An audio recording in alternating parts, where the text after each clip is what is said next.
sur la Sainte Vierge, je dirais. Ouais. Et votre dernière œuvre, celle-là? Celle-là, c'est Ma Madré, comme je vous parlais. C'est ma réflexion sur le sentiment de compassion que j'ai vécu lorsque j'ai fait partie des Forces canadiennes en tant que madré.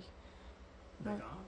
On va se tourner de côté, on va regarder. Oui, ici, on en a encore quelques-unes Ouais, sur la table. J'ai quelques petits livres d'artistes. Comme là, j'avais fait ça, ces deux-là, je les ai faites lors d'un cours de maîtrise. On peut en regarder une peut-être, Oui. non? C'est ça? Ça, c'est des cours, un cours que j'avais fait sur les livres d'artistes. Fait que celui-là, il peut être le fun, il peut être démonté, les feuillets, on peut jouer avec. D'accord. Mais Et des jolies petites boîtes aussi, on peut peut-être en prendre c'est une. ça. Oui. Comme ça, celle-là, je m'étais amusée aussi, parce qu'elle était dynamique. Fait que j'ai mis des photos. C'est Rosa glenteria, c'est le nom du rosier sauvage, le nom latin. Fait que là aussi, j'ai mon colophon avec les informations techniques sur l'édition. J'ai mis les fruits à l'intérieur dans le gloss médium. Le gloss médium, c'est vraiment, je pense, une marque de commerce. Oui, c'est ça. J'en achète au galon, ça n'a pas de sens comment j'en passe. Avec différentes grosseurs de papier. Celle-là est faite en 3 éditions. Puis souvent dans mes livres d'artistes, je fais de la variation. Comme par exemple mes photos, souvent je décale un petit peu les cadrages pour amener de l'unicité. Et il y a je ne sais pas si c'est un triptyque Des photos. Des photos, simplement. Des photos que vous avez réalisées? Oui, ça j'avais essayé On de pourrait participer. peut-être en montrer une? Oui. Ça, c'est un concours à lequel j'avais essayé de participer, mais j'ai pas gagné. C'est pas plus grave que ça. Moi, j'aime bien mes photos pareilles. C'est parce que le thème, c'était le flou. Fait que ça a été une exploration avec des lumières de Noël. Je me suis beaucoup amusée à faire ça, puis j'aime l'effet que ça donne. L'impression que je suis aspirée par un vortex ou je ne sais quoi. Vous avez des petits personnages sur la table avec des broches. Ce sont quoi? C'est des cailloux? C'est quoi? Non? Oui, c'est des cailloux que... Est-ce que vous pourriez nous en montrer quelques-unes pour la caméra? C'est peut-être un peu loin.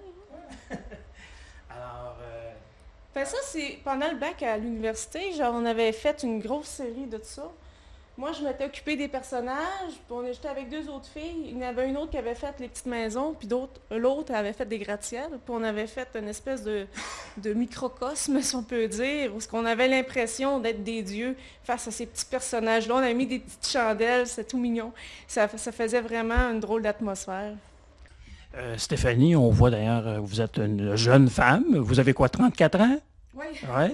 Ouais. Donc, pour vous, c'est quelque chose une carrière qui commence. J'imagine que vous ne vivez pas. C'est pas habituellement les jeunes artistes, à moins d'être bien reconnus, etc., ne réussissent pas à vivre de leur art. Vous devez faire autre chose dans la vie. Oui, en effet, je travaille au IGA des Sources à Sainte-Catherine. Je suis commis à la charcuterie. Alors, quand on va aller passer à la charcuterie, on peut vous saluer et s'informer de votre production. Oui, tout à fait. Ça me fait plaisir. Alors, Stéphanie, on a 3 jeunes femmes. On se demande, c'est pas en lien avec la fertilité cette fois, non? Non, cette fois-là, ça fait référence, c'était une réflexion sur le chiffre 3 lors de ma série de 13. Ça représente les Triafeta, je crois le nom. C'est les hauts encore. C'est la divinité féminine, excusez, oui, à 3 visages. Aussi, on peut penser à Hécate, à des choses comme ça, où ce qu'on a l'aspect de la jeunesse avec la lune croissante, la maturité avec la lune pleine, puis la vieille dame avec la lune décroissante. Il manquait que les paires de ciseaux parce que on a le fil qui relie aussi les 3 comme dans le mythe. Le long du mur, en face de nous, une peinture très colorée. Vous pouvez nous expliquer qu'est-ce que c'est ou peut-être la prendre? Avec nous les la deux Oui, personnages? avec les 2 personnes. Oui.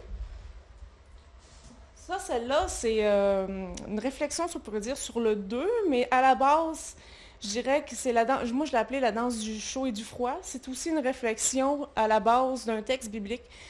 C'était, il me semble, mon Dieu, je me rappelle plus quel. C'était dans l'Apocalypse, il me semble que ça devait être Jean, ou quelque chose comme ça, ouais. 12, quand la Vierge affronte le dragon. Ah, oui, oui, oui, oui. Fait que c'est ça. Donc, Fait d'où que le dragon, la Vierge c'est et le dragon ça. sont dans une danse que je dirais qualifierais de cosmique. Sauf que je dirais que je l'ai plus présentant représenté comme harmonieux, parce que je ne sais pas pourquoi c'est un besoin que de le présenter comme ça. D'accord. Ouais. L'œuvre suivante à la caméra, c'est un ange, ou on présume que c'est un ange. Alors, on pense retrouver votre aspect spiritualité là-dedans. Oui, tout à fait. Celui-là, je l'ai appelé le temple intérieur.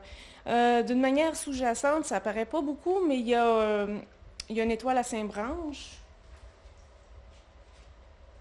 Ah. Oui. Fait que c'est par rapport à l'aspect spirituel. Je dirais que le temple intérieur, parce que c'est un peu comme un moine aussi qui médite, puis que sa force est à l'intérieur, et malgré le tumulte extérieur, il va rester zen et immuable. Les vagues qu'on voit très bien, etc. C'est ça. Ou les nuages, etc. Si on lève les yeux, c'est quoi un soleil? Ça ressemble à des vitraux, c'est joli. Très belle couleur. C'est très coloré d'ailleurs. Oui, comme coloré, vos cheveux aussi. Oui, c'est ça. C'est ça, mes cheveux, ça va peut-être aller dans un livre d'artiste prochainement. Non, c'est ça, j'ai exploré le rouge, le bleu, là, c'est le mauve. Oui, le tableau au mur, c'est La Lune et le Soleil. Le titre, je ne me rappelle pas si c'est ça, ça sera vérifié. Mais tout simplement parce que je suis un peu peut-être obsédée par les éléments cosmiques. Souvent, j'ai tendance à faire apparaître les deux ensemble. Puis l'aspect vitrail, mais c'est encore amené grâce au gloss médium. Oui, effectivement. On va terminer avec les 3 dernières œuvres. Il y en a une qui est en 3 dimensions. C'est un arbre absolument magnifique qui sort du cadre. Oui, mais ce qui est intéressant, lui, c'était une réflexion sur l'arbre de vie. C'est un autre aspect spirituel qu'on retrouve entre autres chez les Celtes, les Amérindiens. En tout cas, il y a plusieurs cultures qui l'exploitent.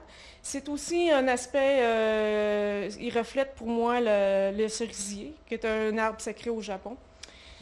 Ce qui est intéressant avec cet arbre-là, c'est qu'il est fait en cuivre, puis le cuivre n'est pas protégé. Fait qu'éventuellement, il va venir à s'oxyder puis à devenir vert. Fait que mon arbre, il va verdir avec le temps. Bon. Et les 2 dernières œuvres, je ne sais pas si c'est le cardinal Ouellet qu'on voit à l'autre bout là-bas, non? Mais, pas tout à fait. Je visais personne en particulier, mais c'est bien, je dirais peut-être un évêque. Oui, c'est ça, c'est un diptyque qui vont ensemble. Je dirais, le titre, c'était quelque chose comme qui persécute qui, mais c'était la question de base, parce que il y avait la 13e position dans mon exposition pour faire référence à la date où les Templiers ont été exécutés. Oui. Fait que on voit la sorcière qui a été souvent persécutée et brûlée par l'évêque. Sauf qu'aujourd'hui, c'est qui sont persécutés? C'est l'Église. C'est eux autres qui sont pointés du doigt. Il y a aussi une remontée, si on pourrait dire, des religions païennes ou, en tout cas, athées, etc. Fait que, tu sais, on voit il y a comme un jeu.